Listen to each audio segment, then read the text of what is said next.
नमस्कार गाइस, मेरा नाम है अभिषेक कुमार और आप लोग देख रहे हैं अभियान मिनी ब्लॉग्स। ये एक्चुअली मेरा ब्लॉगिंग चैनल है, लेकिन इस ब्लॉग चैनल के अंदर आज मैं आप लोगों के लिए एक बहुत अच्छी प्यारी सी और बहुत ज्ञानी वीडियो लेके आया हूँ। मुझे पता है कि काफ़ी लोगों को इस बारे में पता भी होगा और बाकी काफ़ी लोगों को नहीं भी पता होगा, तो ये मेरा सौभाग्य है कि मेरी इस वीडियो से आपको कुछ जानने का मौका मिलेगा, कुछ अच्छी बातें सीखने को मिलेंगी जो कि मैंने भी सीखी हैं। तो ये मेरा धर्म है कि मैं आप लोगों में इन बातों को बताऊं, फैलाऊं। आइए शुरुआत करते हैं। आज मैं आप लोगों से बात करने वाला हूँ दो अवतार के बारे में। उन आप लोगों ने सुना होगा, पढ़ा भी होगा, बहुत सारी वीडियोस भी देखी होंगी यूट्यूब पे। अनगिनत वीडियोस हैं आज के टाइम पे, आर्टिकल्स इतने सारे हैं इस दुनिया में। आपने विष्णु जी के अवतार के बारे में तो सुना ही होगा कि विष्णु जी के 10 अवतार थे, जो कि हमारे 4 युगों में डिवाइड हैं, डिस्ट्रीब्यूट हो रखे हैं। जैसे कि हमारा सबसे पहला युग है सतयुग, जिसमें 4 अवतार आए थे विष्णु जी के, इसलिए उनको सतयुग कहा जाता है। दूसरे हमारा जो युग है हमारे सनातन धर्म के अंदर, वो है त्रेता युग, जिसमें विष्णु जी के 3 अवतार थे, इसलिए इस युग को त्रेता युग नाम दिया गया है। इसके बाद तीसरे जो हमारा युग है वो है द्वापर युग, जिसमें 2 अवतार आए थे विष्णु जी के। और लास्ट अवतार है हमारा कलयुग, जिसमें एक अवतार अभी आने वाला है। अभी वैसे जो कलयुग है वो 4,32,000 साल होगा, जिसमें से कहा जाता है कि 5,124 साल पूरे हो चुके हैं, तो अभी भी ऑलमोस्ट 4,27,000 साल बाकी हैं।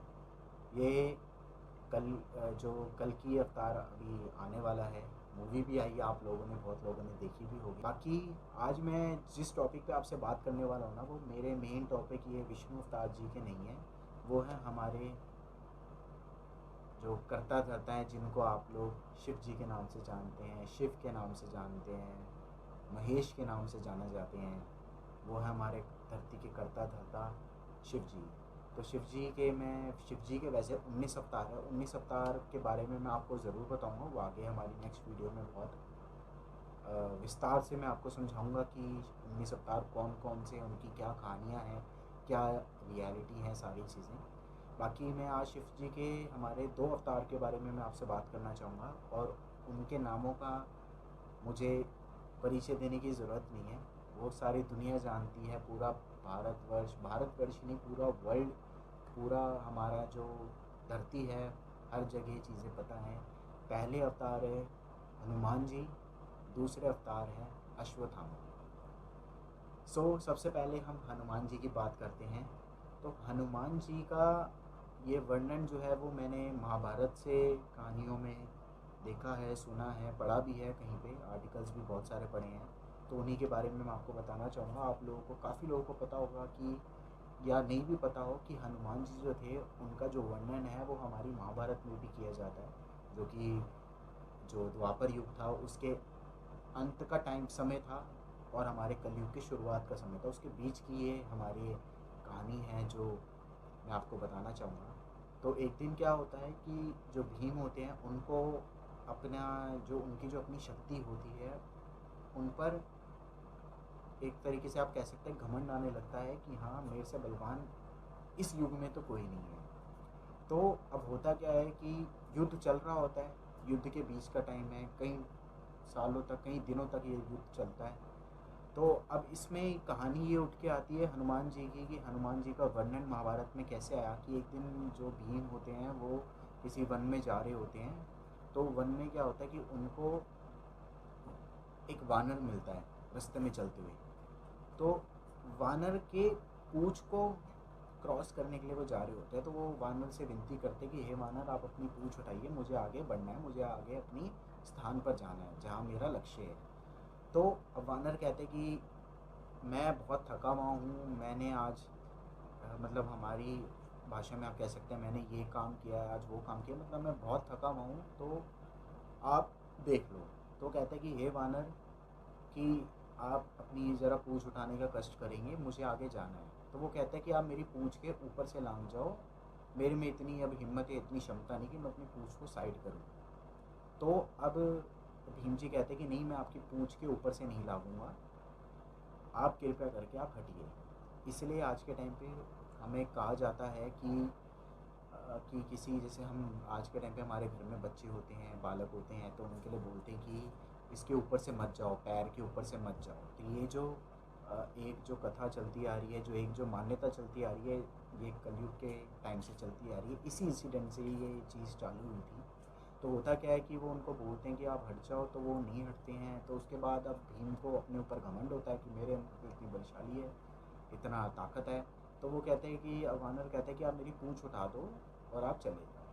तो अब भीम पूँछ उठाने के लिए आगे बढ़ते हैं, तो उनसे वो इतना मतलब प्रयास करते हैं, 1 बार 2 बार 3 बार 4 बार 5 बार 10 बार प्रयास किया जाता है, तो वो पूँछ हिलती भी नहीं है। हटाना तो बहुत दूर की बात है, वो इतना मतलब 1 इंच भी नहीं हिला पाते।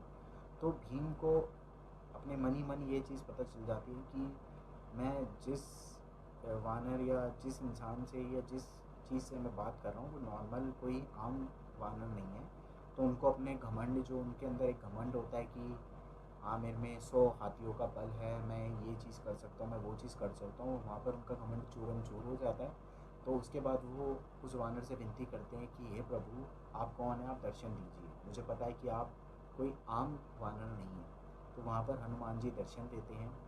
अब इसके बाद भीम को पता चल जाता है कि हनुमान जी इस युग में कहाँ पर विराजमान है। तो वो ये बात जाके बताते हैं श्री कृष्ण जी को। अब श्री कृष्ण के साथ होते हैं अर्जुन, तो अर्जुन को भी ये बात वहीं पता चलती है। अब श्री कृष्ण अर्जुन को बोलते हैं कि हमें अगर ये युग जीतना है तो हमें हनुमान जी की ज़रूरत पड़ेगी। तो अर्जुन कहते हैं कि मैं इतना बलशाली हूँ, मैं इतना तीरंदाज हूँ, मेरे अंदर इतनी पावर है, इतनी क्षमता है, तो हमें हनुमान की क्यों ज़रूरत पड़ेगी, हनुमान जी की। तो वो कहते हैं कि जब त्रेता युग चल रहा था, राम जी को जब हनुमान जी की ज़रूरत पड़ेगी, तो बालक तू तो एक इंसान है, वो तो फिर भी भगवान थे। जब भगवान को ज़रूरत पड़ी है तो तुझे कैसे ज़रूरत नहीं पड़ेगी। तो अर्जुन कहते हैं श्री कृष्ण को कि ठीक है, मैं उनसे सहायता मांगने के लिए तैयार हूँ, लेकिन आपको मेरे साथ चलना पड़ेगा। तो श्री कृष्ण और वहीं पे ही अर्जुन, ये दोनों निकल पड़ते हैं। अब श्री कृष्ण ने सारी चीज़ें बताते हैं कि ऐसे ऐसे धर्म युद्ध चल रहा है, उसमें धर्म युद्ध है, उसमें हमें आपकी ज़रूरत है। तो हनुमान जी कहते हैं कि ये आप जो युद्ध कर रहे हो वो धर्म के लिए युद्ध है। अब इसमें हनुमान जी कहते हैं कि अगर मैं आपको मना नहीं करूँगा, मैं अगर इस युद्ध जो चल रहा है उसमें मैं अगर उतर आया, तो उस युद्ध का अस्तित्व ही नहीं रह जाएगा। धर्म युद्ध कहलाएगा ही नहीं, क्योंकि हनुमान जी आएंगे, वो तो एक बारी में दूसरी जो कौरव की जो सेना, उनको धराशायी कर देंगे। 2 सेकंड नहीं लगेंगे वो युद्ध खत्म होने में। तो वो युद्ध जो चालू हुआ, जिस चीज़ के लिए चालू हुआ, जिस चीज़ के लिए भाइयों में एक घर के अंदर इतना बड़ा युद्ध हमारे सनातन धर्म में हुआ है, उसका कोई वजूद ही नहीं रह जाएगा। लेकिन हनुमान जी दूसरी तरफ कहते हैं कि अगर आप हमारे यहाँ पे आए हैं तो मैं आपको खाली भी नहीं जा सकता। तो हनुमान जी कहते हैं कि मैं एक चीज़ आपके लिए ज़रूर कर सकता हूँ कि जिस रथ पर आप और अर्जुन विराजमान होंगे, उस रथ पर मैं विराजमान हूँगा। तभी आप लोगों ने देखा भी होगा कि जो रथ हमारे फ़ोटोज़ में या इंटरनेट पे कितनी सारी फ़ोटोज़ आती हैं, गीता में सारी चीज़ें, गीता में तो बहुत अच्छे तरीके से वर्णन किया गया है इस चीज़ का, कि जिस रथ पर श्री कृष्ण और अर्जुन विराजमान होते हैं, उस रथ पर जो झंडा होता है वो हनुमान जी का होता है, उस झंडे में हनुमान जी होते हैं। अब यहाँ पर एक बहुत इंटरेस्टिंग कहानी निकल के आती है कि जैसे कि अब क्या होता है कि युद्ध चल रहा है। अब युद्ध में क्या होता है कि एक तरफ अर्जुन है और सामने है सूर्यपुत्र कर्ण। अब अर्जुन यहाँ से एक बाण चलाता है, तो वो बाण जाके लगता है कर्ण के रथ पर। अगर कर्ण का रथ मान लीजिए यहाँ पर है, तो वो यहाँ से यहाँ तक हिल जाता है, यहाँ तक हिल जाता है। अब वहीं कर्ण जब बाण चलाता है, तो अर्जुन का रथ अगर यहाँ है, वो यहाँ से इतना ही हिलता है। कर्ण का रथ जा रहा था यहाँ तक हिलता हुआ, अर्जुन का रथ जा रहा था यहाँ से यहाँ तक बस। अब वहाँ पे श्री कृष्ण कहते हैं कि जो कर्ण जो तीर चला रहा है वो कितना बलशाली है, कितना बढ़िया तीर कमान चला रहा है। वहीं पे ही अर्जुन कहते हैं श्री कृष्ण को कि हे श्री कृष्ण, कि मैं अगर जब तीर मारता हूँ तो कर्ण का रथ यहाँ से यहाँ तक पहुँच रहा है, लेकिन जब वो अपना तीर चला रहा है तो मेरा रथ यहाँ से यहाँ तक पहुँच रहा है, बट फिर भी आप प्रशंसा कर्ण की कर रहे हो, ऐसा क्यों। तो वहाँ पर श्री कृष्ण अर्जुन को एक ज्ञान देते हैं, जो कि गीता में भी बहुत अच्छे तरीके से वर्णन किया गया है इस चीज़ का, कि अर्जुन, जो तू तीर मार रहा है कर्ण के रथ को, अकेला उस पर सिर्फ कर्ण विराजमान है, तो उसका रथ यहाँ से यहाँ तक जा रहा है। लेकिन जो कर्ण तीर मार रहा है हमारे रथ पे, उस पर तू भी विराजमान है, मैं भी विराजमान हूँ, और पवन पुत्र हनुमान भी विराजमान है। तो वो तेर को नहीं ला रहा, मुझे नहीं ला रहा, वो उस भगवान उस हनुमान को ही ला रहा है। तो सोच उसमें उसके तीर में कितनी क्षमता होगी जो हनुमान के रथ को हिला रहा है, तू तो फिर भी एक इंसान के रथ को हिला रहा है। तो यहाँ पर अर्जुन का जो घमंड है वो भी एकदम चूरम चूर हो जाता है, जैसे पहले भीम का होता है। तो ये थी दोस्तों जो महाभारत में हनुमान जी का वर्णन किया गया है, ये एक कहानी थी। अब हम बात करते हैं अश्वत्थामा की कहानी। ये मेरे को बहुत अच्छी लगती है, मैं इससे बहुत प्रसन्न हूँ। और ये आपने जो मूवी देखी होगी कल की जो भी रिलीज़ हुई है, उसमें भी बहुत अच्छे तरीके से मतलब सिनेमेटोग्राफी जो है अच्छे तरीके से दिखाया गया है। बाकी हालांकि वो मैंने मूवी देखी नहीं है। अब हम बढ़ते हैं कहानी की तरफ। अब अश्वत्थामा की कहानी का, अश्वत्थामा जो है वो पुत्र होता है द्रोणाचार्य का। अब द्रोणाचार्य कौन होते हैं? जो पांडवों के गुरु होते हैं। अब उस टाइम पे, क्योंकि वो तो चलो द्वापर युग था, आज तो चलो कलयुग है, द्वापर युग में भी ये चीज़ मानी जाती थी कि अगर उसमें एक बहुत अच्छी चीज़ कही गई है कि अगर भगवान ने किसी मनुष्य को श्राप दिया तो वो जो श्राप है वो बस उस मनुष्य का जो गुरु है उसका वही तोड़ है, वही इलाज कर सकता है। मतलब अगर किसी मनुष्य को भगवान के श्राप से मुक्त होना है तो वो उसका गुरु ही करवा पाएगा उसको मुक्त, इन शॉर्ट। अब यही, लेकिन अगर किसी गुरु ने श्राप दिया अपने जो उनके नीचे सीखते हैं सारी चीज़ें, तो उनको अगर श्राप दिया गुरु ने, तो उस गुरु का जो श्राप है ना वो स्वयं भगवान भी नहीं हटा सकता। इसलिए कहते हैं कि जो गुरु का दर्जा है वो हमारे भगवानों से भी ज़्यादा दिए जाते हैं। ये एक रीज़न है, बहुत बड़ा रीज़न है। बाकी और भी कई रीज़न होंगे, बाकी ये सबसे मेन रीज़न है जो हमारे सनातन धर्म में कहा जाता है कि गुरु का जो पद है वो हमारे भगवान से भी ऊपर होता है। अब यहाँ पर एक कहानी क्या आती है कि द्रोणाचार्य के पुत्र थे अश्वत्थामा, ठीक है अभी भी अश्वत्थामा। अब उस टाइम पे क्या है कि युद्ध चल रहा था। अब उस टाइम पे जो महाभारत का युद्ध होता था ना, अब इसके पीछे मैं आपको रियलिटी कहानी बताता हूँ कि जो पुराणों में, गीता में, सब में लिखी गई है कि अब जो उस टाइम पे जो युद्ध चल रहा था, अब महाभारत का युद्ध का वर्णन कैसे किया गया है कि जब सूर्य उदय होगा ना तो युद्ध चालू होगा, मतलब जब सूरज उगेगा तो युद्ध चालू किया जाएगा। वो एक समय होता था युद्ध चालू करने का। जब सूरज के डूबने का समय आएगा तो वो युद्ध, जैसे रात्रि आएगी उस दिन की, वो युद्ध अपने आप ही उस टाइम पे वो बंद कर दिया जाएगा। ना पांडवों की तरफ से कोई हमला होगा ना कौरवों की तरफ से, मतलब यानी कि जो युद्ध है वो सूर्य के टाइम पे ही सिर्फ कर सकते हैं। उसके बाद जब रात्रि होगी तो वो युद्ध उस टाइम उस दिन के लिए समाप्त कर दिया जाएगा। अगले दिन जब दोबारा सूरज उगेगा तब वो दोबारा युद्ध वहीं से कंटिन्यू किया जाएगा। तो अब इस टाइम पे क्या होता है कि अब कौरवों की सेना बहुत बड़ी थी। कौरवों में द्रोणाचार्य, भीष्म पितामह, युद्ध। अब यहाँ पर क्या होता है कि जो पांडवों की सेना होती है वो वैसे ही कम होती है, क्योंकि श्री कृष्ण की जो सेना होती है वो भी श्री कृष्ण उनको एक तरीके से मतलब ऑर्डर दे देते हैं कि आप कौरवों की तरफ से लड़ो, तो अकेले श्री कृष्ण नहीं सिर्फ पांडवों की तरफ से लड़ रहे होते हैं। अब यहाँ पर हनुमान जी भी आ जाते हैं। तो ये चीज़, ये हनुमान, ये पांडवों की सेना, ये कौरवों की सेना। अब यहाँ पर बात निकल के क्या आती है कि कौरवों के सेना में ना एक हाथी होता है जिसका नाम होता है अश्वत्थामा। जो द्रोणाचार्य के पुत्र हैं अश्वत्थामा, वही सेम नाम होता है हाथी का भी।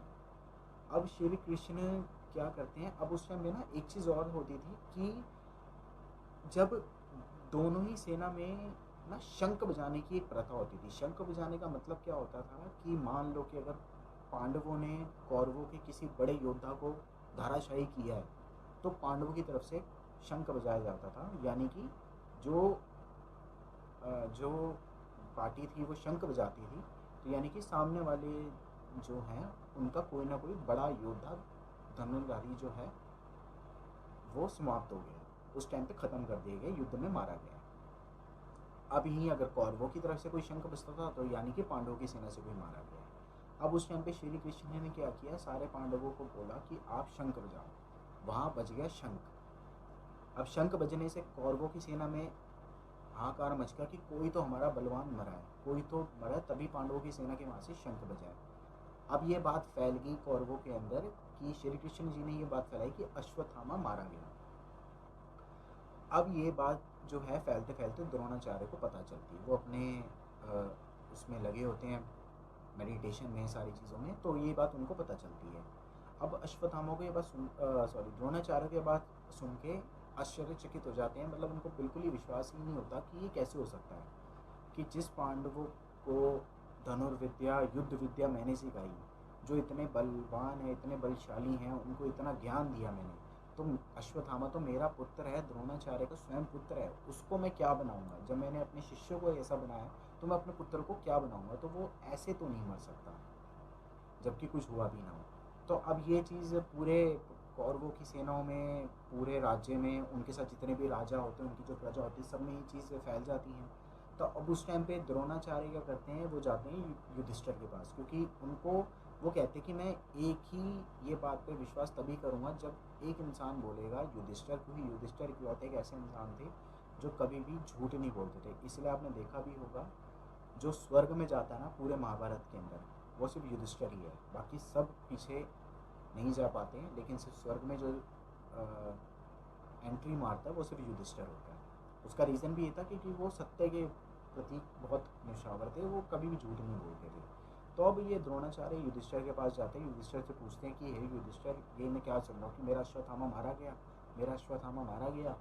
अब युधिष्ठिर कहते हैं, अब यहाँ पे ना एक कहानी और भी आती है। अब ये चीज़ें सारी श्री कृष्ण को तो पता होती, क्योंकि श्री कृष्ण की लीला, वो तो विष्णु जी के अवतार हैं, वो तो चाहे यहाँ हो चाहे 100 मील दूर हो, उनको तो सारी बातें सुनेगी, उनमें शक्तियाँ हैं, वो तो अवतार है विष्णु जी के, बाकी सारे मनुष्य हैं एक आम। तो अब यहाँ पे श्री कृष्ण पांडवों को एक इंस्ट्रक्शन देते हैं, एक संदेश देते हैं कि जब मैं इशारा करूँगा ना, अब सारे पांडवों ने दोबारा शंख बजाना। अब ये भी बहुत अच्छा इंसिडेंट है। अब ये सुनिए आगे क्या होता है कहानी में, आपको काफ़ी इंटरेस्ट आएगा। अब होता क्या है कि जब द्रोणाचार्य युधिष्ठिर के पास पहुँचते तो युधिष्ठिर कहते हैं कि हाँ अश्वत्थामा मारा गया, लेकिन जैसे ही वो लेकिन शब्द का इस्तेमाल करते हैं, जिसे हम आज के टाइम के युग में इंग्लिश लैंग्वेज में बट कहते हैं, हिंदी में लेकिन, अगर, मगर, ऐसे वर्ड का जब यूज़ किया जाता है तो वहाँ पर युधिष्ठिर कहते हैं लेकिन। उसी टाइम पे क्या होता है, श्री कृष्ण इशारा करते हैं और सारे जो जितने भी पांडवों की सेना होती है वो शंख बजाती है एक साथ में। अब उस शंख की आवाज़ इतनी जोर की होती है कि आगे जो युधिष्ठिर द्रोणाचार्य के बोलते हैं वो जो द्रोणाचार्य वो सुन ही नहीं पाते हैं। तो आगे युधिष्ठिर द्रोणाचार्य के बोलते हैं कि अश्वत्थामा मारा गया, लेकिन यहाँ पे शंख बज गया, लेकिन के बाद कहते हैं कि जो अश्वत्थामा मारा गया वो तुम्हारा पुत्र नहीं था, वो हमारी सेना का एक हाथी था जो मारा गया, जिसका नाम था अश्वत्थामा। अब लेकिन के आगे का जो वर्णन है, जो सारी चीज़ें बातें बोली गई हैं, वो द्रोणाचार्य सुन नहीं पाते हैं। क्यों? क्योंकि श्री कृष्ण की लीला है, श्री कृष्ण ने वहाँ पे शंख बजा दिया और शंख की आवाज़ इतनी है कि वो सुन ही नहीं पाते। अब वो बस इतना सुन लेते कि हाँ अश्वत्थामा मारा गया। अब वो भरोसा भी कर लेते क्योंकि युधिष्ठिर के कंठ से, पूरी युधिष्ठिर की वाणी से बात निकली है। तो वहीं पर क्या होता है कि जो द्रोणाचार्य होते हैं वो अंदर से इतना टूट जाते हैं, वो अपने जो युद्ध होते हैं, पूरा युद्ध की जो सामग्री होती है उसको वहीं पे त्याग देते हैं और वहीं पे उनकी मृत्यु हो जाती है। तो ये थी अश्वत्थामा की एक कहानी। अब इसकी कहानी अभी तक ख़त्म नहीं है, इसके आगे एक बहुत अच्छी चीज़ है। अब ये चीज़ बाद में पता चलती है अश्वत्थामा को। अब अश्वत्थामा के मन में आता है कि ये तो मेरे साथ छल कपट हुआ है, श्री कृष्ण ने छल कपट किया है, लेकिन ये तो श्री कृष्ण की लीला थी, क्योंकि धर्म युग है, धर्म युद्ध है, तो धर्म युद्ध में तो अब श्री कृष्ण अपनी लीला दिखाएंगे। वो आए इसलिए हैं महाभारत में, जिस चीज़ के लिए आए हैं तो वो तो पूरा करेंगे। अब यहाँ पर क्या होता है, अब आपको मैंने पहले ही बताया कि रात्रि में कभी भी युद्ध नहीं होता है। अब यहाँ पर बस अश्वत्थामा एक ऐसी गलती कर देते हैं इस इंसिडेंट के बाद, जिसमें अश्वत्थामा को शराब मिलता है। वो शराब भी मैं आपको बताता हूँ अभी आगे क्या है। अब शराब किस लिए दिया जाता है वो भी मैं आपको बता देता हूँ कि अब इसके बाद क्या होता है। अश्वत्थामा के बाद पता चलती है कि मेरा पिताजी को ऐसे एक तरीके से पागल बना के या फिर एक तरीके से गलत चीज़ें समझा के मरवाया गया, उन्होंने खुद अपने आप को त्याग कर दिया। अब यहाँ पे अश्वत्थामा को आता है गुस्सा, तो वो क्या करते हैं, पांडवों की जो सेना है वहाँ पे जाते हैं। एक टेंट में क्या होता है कि ना 5 बच्चे या 5 मनुष्य वहाँ पे सो रहे होते हैं। तो उस टाइम पे क्या होता है कि जो मनुष्य वहाँ पे सो रहे होते हैं वो अश्वत्थामा क्या करता है, टेंट समेत ही उन जो जीवित मनुष्य होते हैं उनको जला दिया जाता है वहाँ पर। अब उस टाइम पे क्या होता है कि जो श्री कृष्ण और जो सारे पांचों पांडव थे वो उस टाइम पे उस रात्रि पे वहाँ पर होते नहीं है, वो किसी नदी के पार वहाँ पे गए होते हैं अपना पूरा ध्यान लगाने के लिए आगे। तो जब वो सुबह आते हैं तो उनको ये बात पता चलती है कि अश्वत्थामा ने ऐसे ऐसी चीज़ें करी हैं, ये चीज़ें सारे पूरे पांडवों की सेना में फैल जाती है कि ऐसे ऐसे हमारे 5 मनुष्यों को 5 उनको मार दिया गया। अब कहा जाता है इस बात में कितनी सच्चाई है या इतना प्रॉपर मैं एग्जैक्टली तो नहीं कहूँगा, ये जब बस कहानी में कहा गया है तो मैं आपको बता देता हूँ, बाकी सच और झूठ तो आपको पता चल ही जाएगा, मुझे ही पता चल जाएगा। इसमें कहा गया कि ये जो 5 जो मनुष्य जो जिन्हें वो बालक कहा गया वो जलाए गए होते हैं, वो एक्चुअल में भांजे होते हैं श्री कृष्ण के, मतलब श्री कृष्ण उनके मामा लगते हैं रिश्ते में। अब वो धर्म के मामा हैं या सगे मामा हैं, इस चीज़ के बारे में मैं अभी श्योर नहीं हूँ, बाकी मैं आपको आगे ज़रूर बताऊँगा। अगर आप कमेंट सेक्शन में अगर आपको इस चीज़ के बारे में भी जानना है तो मुझे कमेंट कर देना, मैं ज़रूर बताऊँगा आपको। तो क्या होता है कि अब ये बात श्री कृष्ण को पता चलती है तो श्री कृष्ण उन्हीं पर क्रोधित हो जाते हैं। तो जब ये युद्ध खत्म होता है, युद्ध खत्म होने के बाद अश्वत्थामा के पास श्री कृष्ण जाते हैं, जो कि आपने कल्कि के स्टार्टिंग जो कल्कि मूवी उसकी स्टार्टिंग में भी यही सीन देखा होगा, एग्जैक्टली यही इसके पीछे की ये इतनी लंबी दास्तां है, कहानी है। सो उसमें क्या होता है कि अब अश्वत्थामा को श्री कृष्ण ने इस चीज़ से क्रोधित होकर कि तुमने धर्म जो रूल्स थे रेगुलेशन थे उनको ना नहीं माना है, तो इस वजह से श्री कृष्ण जो है वो अश्वत्थामा को श्राप देते हैं कि तूने एक ईर्ष्या में आके क्रोध में आके ऐसा बड़ा कदम उठाया जो तुझे नहीं उठाना चाहिए था, तो मैं तुझे श्राप देता हूँ कि आजीवन तू जीवित रहेगा, तू कभी मरेगा नहीं, तू मरने की भीख मांगेगा लेकिन ज़िंदगी भर अमर रहेगा, जब तक मेरा अगला जो अवतार है वो नहीं आ जाता इस युग में, तब तक तू आजीवन जीवित रहेगा। और जीवित होने के बाद तू बस धरती पर रेंगता रहेगा, मतलब इस तरीके से उनको श्राप दिया जाता है। तभी भी आज भी कहा जाता है कि जो अश्वत्थामा है वो आज भी जिंदा है, उनको एक श्राप मिला हुआ है आजीवन जीवित रहने का। इसलिए आप लोगों ने देखा भी होगा कि आज के टाइम पे कहा जाता है कि कल्कि के साथ जो 7 चिरंजीवी है, 7 चिरंजीवी मिलकर कली को हराएंगे, जो कलयुग का राक्षस होगा, जो रावण से भी कहीं गुना ज़्यादा बलशाली माना जाता है। तो ये थी दोस्तों आज के टाइम पे जो मेरा एक छोटा सा जो मेरा मन था, जो मेरे को जो चीज़ की जानकारी थी, जितना मेरा अभी तक ज्ञान पहुँचा है वो आपको बताने की मैंने एक छोटी सी कोशिश करी है। बाकी इसलिए कहा जाता है कि आज के टाइम पे जो है हनुमान जी भी जिंदा है और अश्वत्थामा भी जिंदा है, और अश्वत्थामा इकलौता चिरंजीवी ऐसा है जिसको वरदान नहीं श्राप मिला होगा जीवन आजीवन जीवित रहने का। बाकी सबको वरदान दिया गया है, सिर्फ अश्वत्थामा को शराब मिला, और शराब की जो कहानी है वो भी मैंने आपको बता दी कि क्यों शराब मिला था। बाकी नमस्कार दोस्तों, आज की वीडियो में इतना ही। मुझे पता है कि वीडियो बहुत लंबी हो गई है।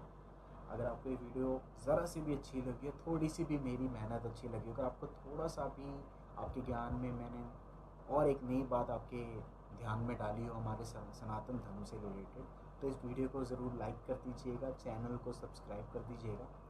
और अगर आपको वीडियो अच्छी लगी तो मैं इसी तरह हमारे अभियान मिनी ब्लॉग्स में, हमारा ब्लॉगिंग चैनल तो है ही, बाकी मैं इस तरीके की वीडियो आगे लाता रहूँगा। तब तक के लिए धन्यवाद, शुभ रात्रि।